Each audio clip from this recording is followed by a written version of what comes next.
Hi everyone, welcome to the prominent academy. बच्चे, मेरा नाम है ममता और आज हम कंजंक्शंस की एक्सरसाइज प्रैक्टिस करेंगे। बच्चे, हम इसका कंसेप्ट, इसके रूल्स, इसकी टाइप्स विद एग्जांपल एवरीथिंग हम समझ चुके हैं पिछली स्लाइड में। आप प्लेलिस्ट खोलिए कंजंक्शन नाम से, आपको वहां पे सब कुछ मिल जाएगा।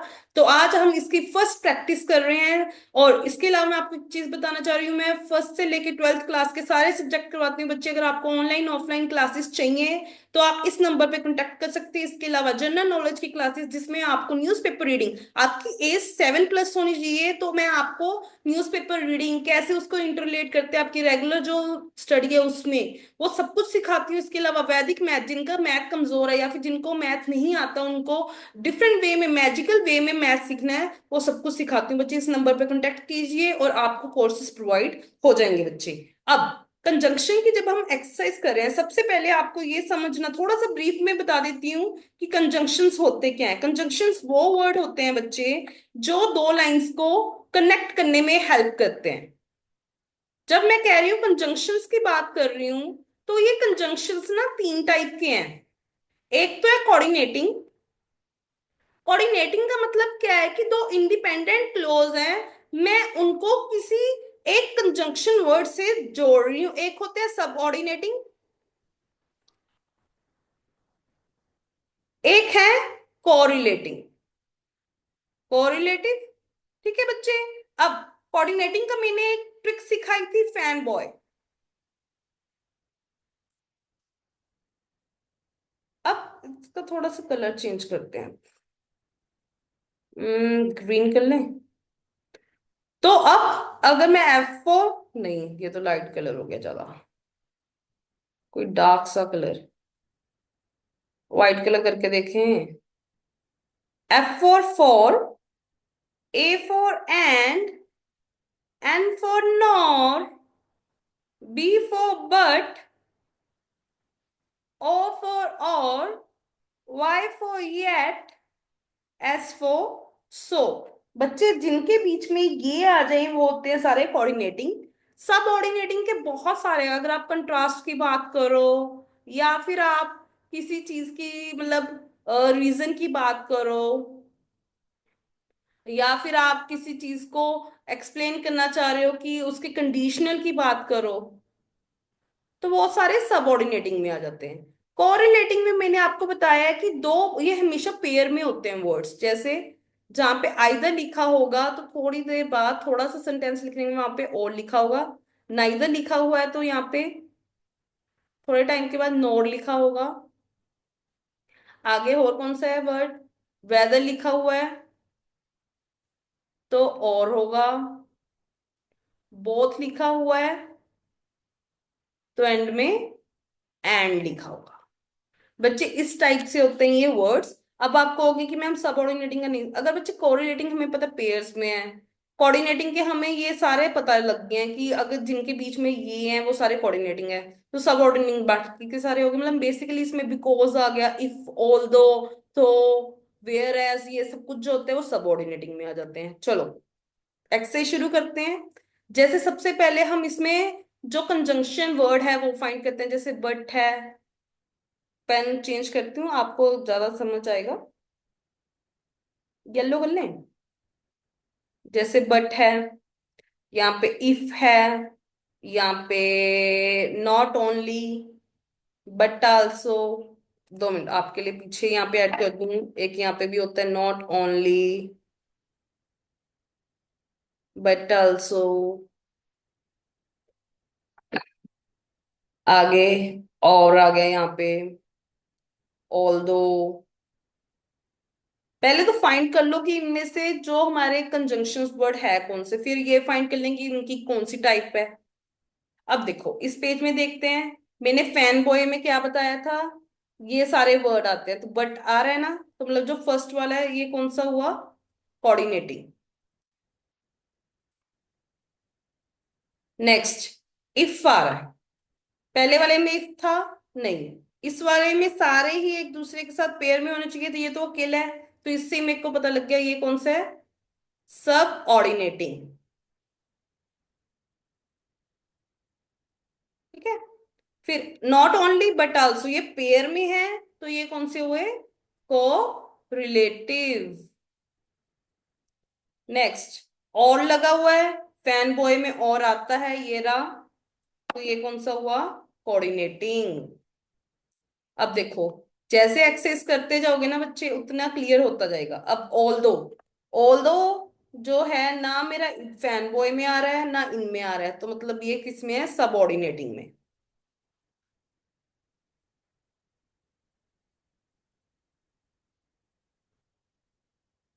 आगे, इफ लगा है, देखो यहाँ पे इफ लगा हुआ है, नहीं लगा हुआ, यहाँ पे तो पेयर में था, तो ये भी कौन सा हुआ, सबऑर्डिनेटिंग। ठीक है।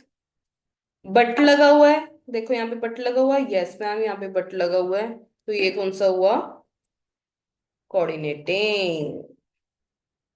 मैम ये तो बहुत इजी हो गया अब तो।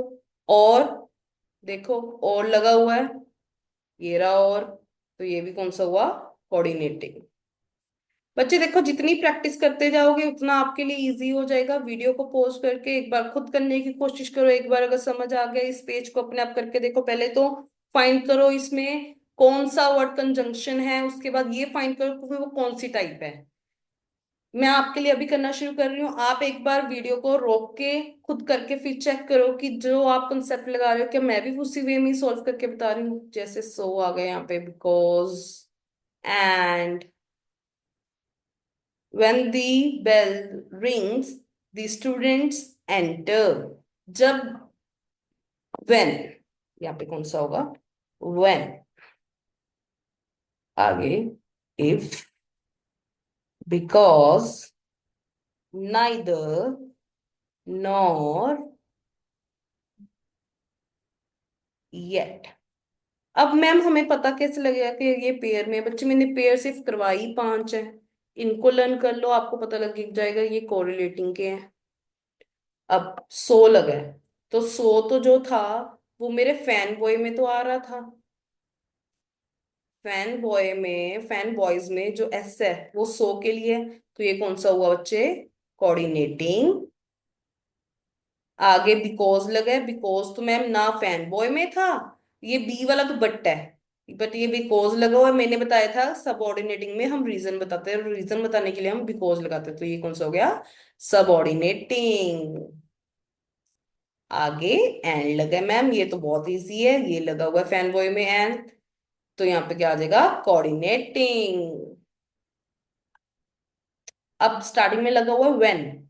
अब देखो, या ना तो ये कोरिलेटिंग में, इसमें इसके साथ कोई और पेयर बन नहीं रहा, ना ये फैन बॉय में आ रहा है, तो ये कौन सा हो गया, सबऑर्डिनेटिंग।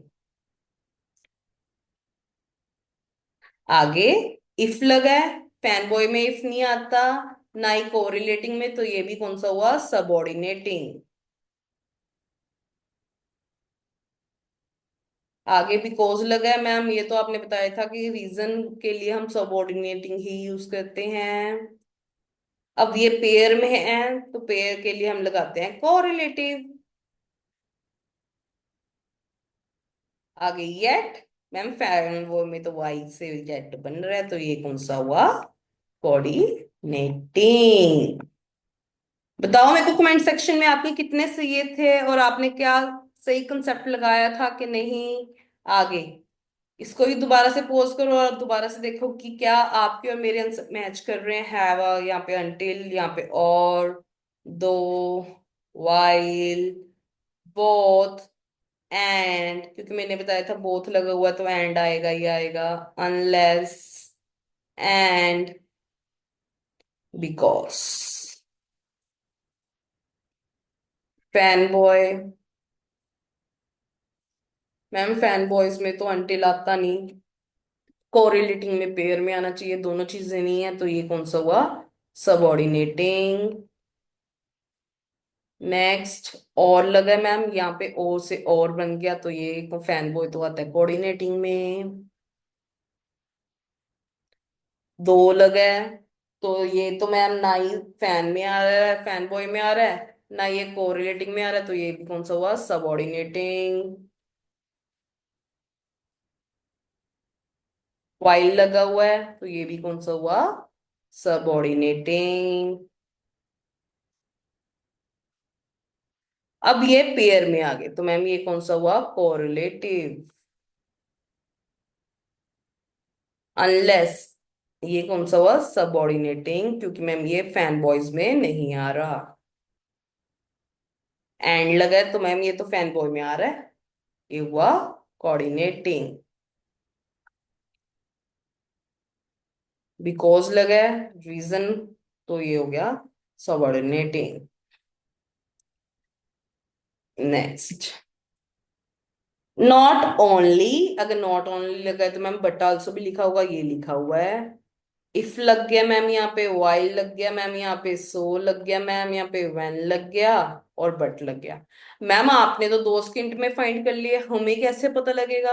बच्चे जितनी प्रैक्टिस करते जाओगे ना, उतना आपको क्लियर होता जाएगा, उतना उतनी ही जल्दी आप फाइंड करना शुरू कर दोगे।